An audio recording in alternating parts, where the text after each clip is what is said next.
အားလုံးပဲမင်္ဂလာပါလမ်းခရစ်တိုဝိမီကျူး channel မှာကြိုဆိုလိုက်ပါတယ်ခရစ်တိုကိုစတင်လေ့လာသူတိုင်းရှားဖို့မဲ့စကားလုံးတစ်ခုဟာ wallet ပါပဲဒါပေမဲ့ဒီ wallet ဆိုတာပတ်စံအိမ်လိုလားဒါမှမဟုတ် mobile app တစ်ခုလားခရစ်တို wallet ဆိုတာကိုနားမလည်ပဲခရစ်တိုသုံးရင် security risk တွေအများကြီးရှိနိုင်ပါတယ်ဒီဗီဒီယိုမှာတော့ digital wallet ဆိုတာဘာလဲ custodial wallet နဲ့ non custodial wallet hot wallet နဲ့ cool wallet private key နဲ့ secret တို့ကို beginner တွေအတွက်နားလည်လည်အောင်ရှင်းပြပေးသွားပါမယ်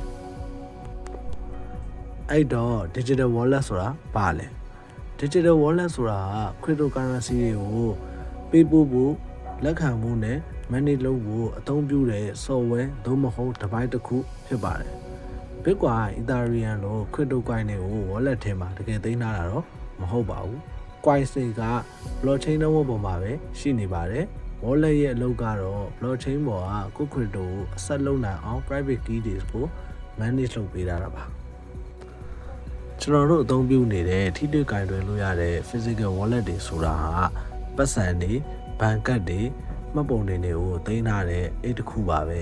ဒါပေမဲ့ cryptocurrency တွေမှာတော့ wallet က coins တွေကိုသိမ်းထားတာမဟုတ်ပါဘူး public address လို့ခေါ် public address နဲ့ private key လို့ခေါ်တဲ့ key နှစ်ခုကိုသိမ်းမိထားပါတယ် coins တွေကတော့ blockchain ပေါ်မှာပဲရှိနေတာဖြစ်ပါတယ် custodial wallet ဆိုတာဘာလဲ custodial wallet ဆိုတာဟာ third party company တစ်ခုက private key တွေကိုထိန်းသိမ်းပေးထားတဲ့ wallet ဖြစ်ပါတယ်ဥပမာ crypto exchange တွေမှာအသုံးပြုတဲ့ wallet တွေပါဒီ wallet အမျိုးအစားမှာ user တွေက login password နဲ့ပဲအဆက်လုပ်နိုင်ပါတယ်အားသာချက်အနေနဲ့အသုံးပြုရလွယ်ကူတဲ့ beginner တွေအတွက်အသင့်တော်ဆုံးဖြစ်တယ်ဒါပေမဲ့အားနည်းချက်အနေနဲ့ know your keys know your coin ဆိုတဲ့အတိုင်းပဲ private key တွေကသင်လက်ထဲမှာမရှိရင်သင် crypto တွေဟာမလုံခြုံပါဘူး exchange တွေသာဟက်ခံရရင်သို့မဟုတ်ဒေဝါလီခံစားခဲ့ရင်သင် crypto တွေကိုပြန်မရဘဲနဲ့ဆုံးရှုံးနိုင်ပါတယ် custodial wallet ကြောင်းပြောပြပါရဆိုရင်တော့ non custodial wallet ဆိုတာကိုဆက်ရှင်းပြပေးပါမယ် non custodial wallet ဆိုတာက private key ကို user ကိုယ်တိုင်ထိန်းသိမ်းထားနိုင်တဲ့ wallet တွေပဲဖြစ်ပါတယ်ဒီ wallet တွေမှာတော့ crypto ကို control လုပ်နိုင်တာ wallet owner တယောက်တည်းပဲဖြစ်ပါတယ်ဒါပေမဲ့ဘဏ်ကတ်တွေအသုံးပြုတဲ့အခါ password မေ့သွားရင်ဘဏ်ကိုပြောပြီးပြန်ယူလို့ရပေမဲ့ဒီ wallet တွေက decentralized ဖြစ်တာကြောင့် private key ဖြစ်တဲ့ secret တွေမေ့သွားရင်တော့ wallet ထဲက crypto တွေကိုပြန်ယူလို့မရတော့ပါဘူး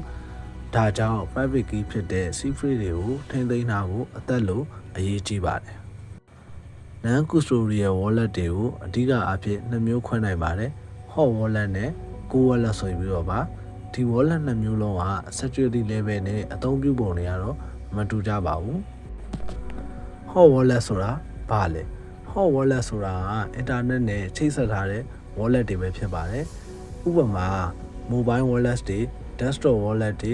web wallet တွေပဲဖြစ်ပါတယ် hot wallet တွေရဲ့အားသာချက်တွေဟာအသုံးပြုရလွယ်တဲ့ transaction တွေလုပ်ရင်မြန်ဆန်တယ်ဒါပေမဲ့ internet နဲ့ချိတ်ဆက်ထားတာဖြစ်တဲ့အတွက်ကြောင့် hack ခံရဖို့ပိုများပါတယ်ဒါကြောင့်တွေ့ကြရ link တွေကိုရှောင်မနေမိဖို့အရေးကြီးပါတယ် hot wallet တွေကြောင်းပြောပြသွားရဆိုတော့ cold wallet ဆိုတာကိုဆက်ရှင်းပြပေးမယ် cold wallet တွေဆိုတာက internet နဲ့ချိတ်ဆက်ထားခြင်းမရှိတဲ့ wallet တွေပဲဖြစ်တယ်ဥပမာ hardware wallet paper wallet တွေဖြစ်တယ် paper wallet တွေဆိုတာက cryptocurrency တွေစပေါ်လာတဲ့အချိန်မှာတော့အသုံးပြုပါတယ်ဒါပေမဲ့ပျက်စီးလေတာကြောင့်နောက်ပိုင်းမှာတော့မသုံးကြတော့ပါဘူး hardware wallet တွေကိုပဲအသုံးများလာကြတာပါ hardware wallet တွေက USB stick လို့ပုံစံရှိပြီးကိုယ် crypto တွေကိုရွှေ့ခြင်းကိုယ့်ရဲ့ computer မှာထိုးပြီးတော့ secret တွေကိုရိုက်လိုက်ရုံပါပဲကို wallet တွေက security ပိုမြင့်တဲ့ hack လုပ်ဖို့အခက်အခဲဆုံးဖြစ်ပါတယ်ဒါကြောင့် long term crypto holding အတွက်ကို wallet တွေကိုအသုံးပြုကြပါတယ် daily usage အနေနဲ့ကတော့ hot wallet တွေကပိုအဆင်ပြေပါတယ်ကျွန်တော်ဗီဒီယိုရှေ့ပိုင်းမှာပြောခဲ့တဲ့ private key နဲ့ secret တွေဆိုတာဘာလဲဆိုတာကိုအသေးစိတ်ရှင်းပြပေးပါမယ် private key ဆိုတာက crypto wallet ကို control လုပ်နိုင်တဲ့ secret code တစ်ခုပဲဖြစ်ပါတယ် private key ရှိတဲ့သူက crypto တွေကိုပေးပို့နိုင်သလိုလက်ခံယူလို့လည်းရတယ်ကို wallet ကိုကိုယ်တိုင် control လုပ်နိုင်တယ်ဒါကြောင့် private key တွေကိုဘယ်သူမှမမျှဝေသင့်ပါဘူး private key တွေဟာကိုယ့်အိမ်ရဲ့အိမ်တော့လိုပါပဲ သူများလက်ထဲရောက်သွားရင်ကိုယ့်အိမ်အဖောက်ခံရနိုင်ပါတယ်ဘန်ဒီမှာ password ကိုပင်တိုင်းနဲ့အသုံးပြုသလိုပဲ private key မှာတော့ secret တွေကိုအသုံးပြုပါတယ်